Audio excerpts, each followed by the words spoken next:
Olá, bom dia na paz do Senhor. E mais uma vez estamos aqui neste Café com Reflexão e durante esta semana, terça, quarta, quinta, sexta, eu quero estar abordando o que eu denominei série Filipenses 4, 11 a 13.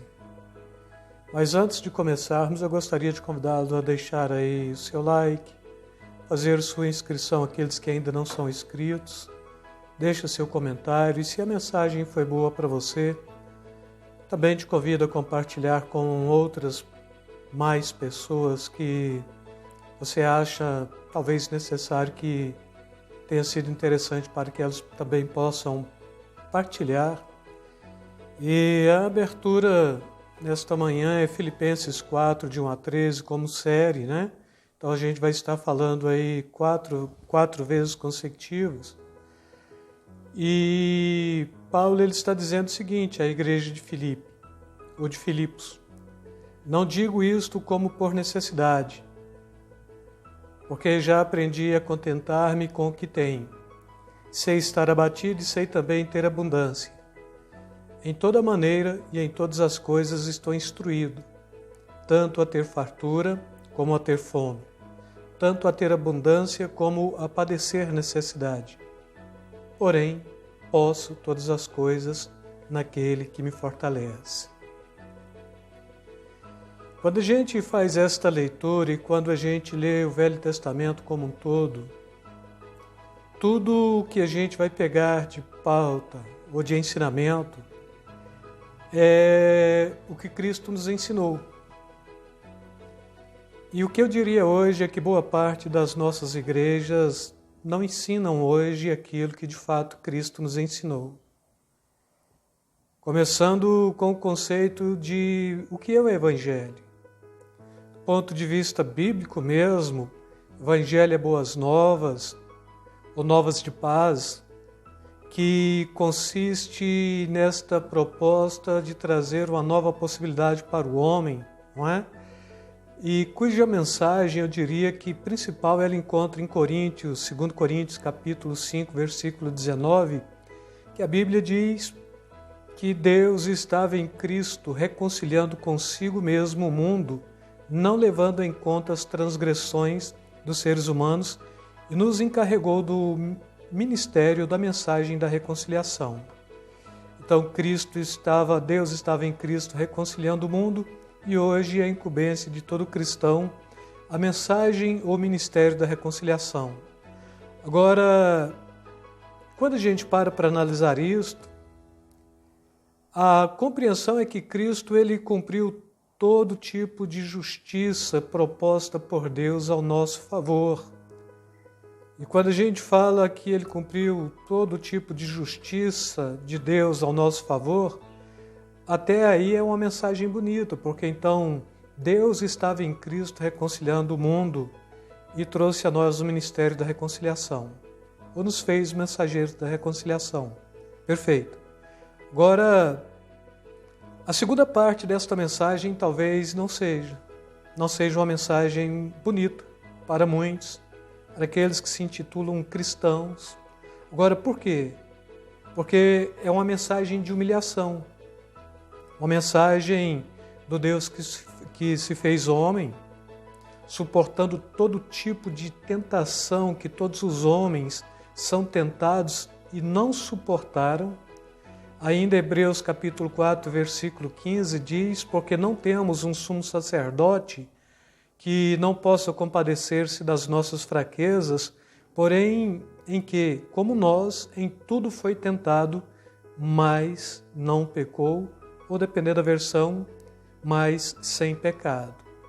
Ele suportou a limitação de um homem, nascido de uma mulher, de uma família pobre da Palestina de sua época, de 2000 anos atrás. É a mensagem deste Deus que na sua humanidade se fez pobre, que na sua humanidade se fez humilde, que na sua humanidade se fez sofredor, que na sua humanidade se fez angustiado com o círculo religioso de sua época, assim, que círculo religioso, o judaísmo como religião, mas trazendo a seguinte proposta, irmãos: não desmerecendo Deus do povo judeu, que é Jeová, mas desmerecendo a religião e o Deus deste segmento religioso, que era Mamon. Uma religião rica em liturgias, mas pobre, paupérrima em adoração. Com tudo isto, Jesus, ele não desconstruiu a religião de sua época, mas a Bíblia diz que ele veio e cumpriu todas as exigências da lei, ou tudo aquilo que era exigência da lei, ele cumpriu em si, ele cumpriu no seu corpo, ele levou isto à cruz. Depois de tudo, ele cumpriu tudo aquilo que tinha sido um pacto feito com o próprio Pai na eternidade, como o de ser alguém justo que haveria de pagar o preço pela humanidade para que o próprio Pai pudesse justificar esta humanidade. E é uma visão de Spurgeon também, né? Não, Spurgeon. E nesse contexto ele cumpre. Como justo, ele leva o pecado de toda a humanidade para que os que viessem a crer fossem justificados. Esta era a parte do pacto, da parte de Jesus, e a parte do Pai seria de salvar aqueles que viessem a crer na justificação do sangue de Jesus. Cristo, que leva os nossos pecados no seu corpo, o Pai, que torna os eleitos justificados. Mas eu não quero trabalhar aqui no ponto de vista calvinista, não é? Mas não os eleitos da predestinação, mas os eleitos que foram predestinados a serem como Cristo pela fé, é o que a Bíblia está falando. Mas de que fé nós estamos falando? Eu diria que esta fé ela tem 4 abordagens também. A fé na revelação da palavra, a fé da obediência no sacrifício da cruz, a fé da humilhação do Evangelho, a fé da mensagem de Jesus no Sermão do Monte de Mateus, capítulo 5, que está nas bem-aventuranças. E assim, nas bem-aventuranças, no contexto desta fé, fé do pobre de espírito, fé dos que choram, fé dos humildes, fé dos injustiçados, fé dos misericordiosos, fé dos limpos de coração, fé dos pacificadores, fé dos perseguidos, fé dos insultados. Esta é a fé como padrão de felicidade, pois bem-aventurado significa feliz será. A felicidade estava justamente em ter em si a proposta de anunciar a fé dentro destas condições e tendo outro respaldo. Agora, lá no capítulo 13 do Evangelho de Mateus, no versículo 24 e 25, nos traz uma passagenzinha, eu não quero lê-la, mas somente propor para vocês. A Bíblia está nos trazendo o conceito, e Jesus está trazendo isto em parábola, que o reino de Deus é semelhante a um homem que lança boa semente no solo, mas logo vindo a noite, e às ocultas vem um inimigo e joga joio ou erva daninha no meio desta semente. Ou seja, contaminou o campo daquele homem que lançou a boa semente. Ele está tipificando aqui este campo como o reino de Deus. Este homem é o próprio Jesus, a semente é a palavra de Deus, ou o evangelho autêntico.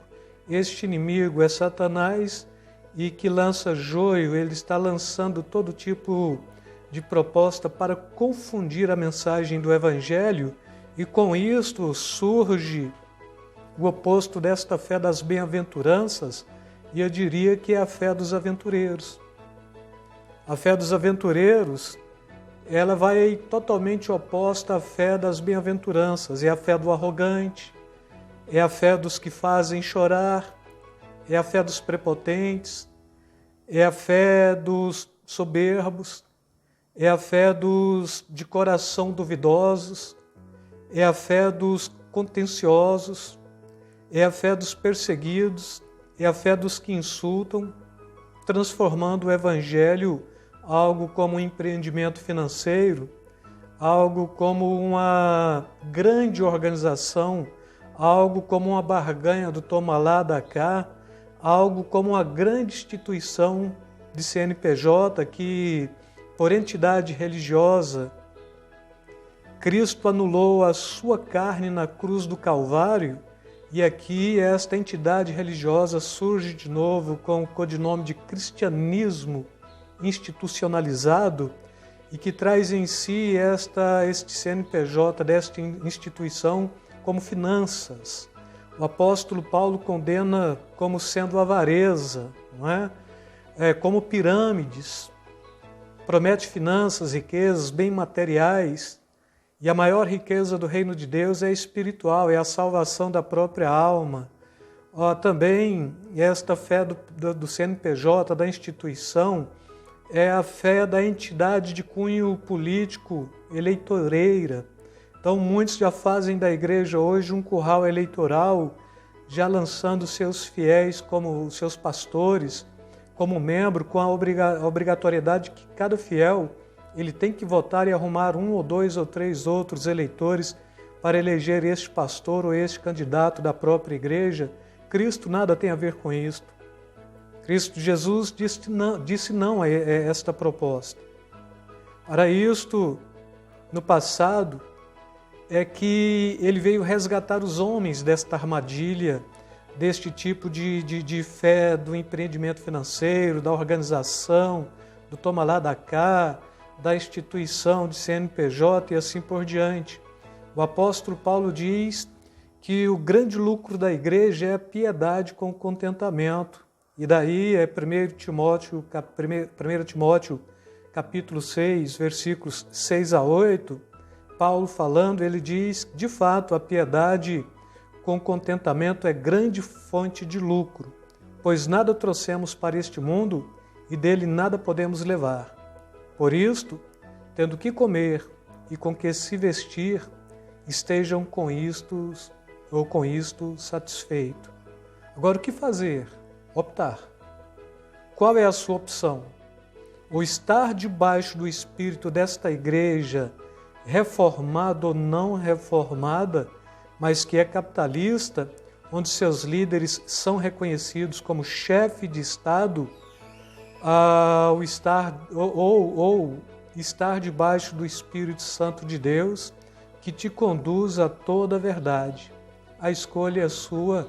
Eu quero deixar esta reflexão para você meditar nesta manhã, como sendo série Filipenses, capítulo 4, versículo de 11 a 13, e nós estaremos falando, pautado em Filipenses, mas pegando tudo aquilo que vai de encontro a esta abordagem que Paulo escreve aos Filipenses nesta referência e que corrobora para propor o que de fato é a verdadeira igreja, o que de fato é lucro com contentamento, o que de fato a igreja tem feito para que a gente possa sair destas mazelas. Que o Senhor te abençoe, tenha uma semana ricamente abençoada. Como sempre, beijo no coração, beijo na sua alma.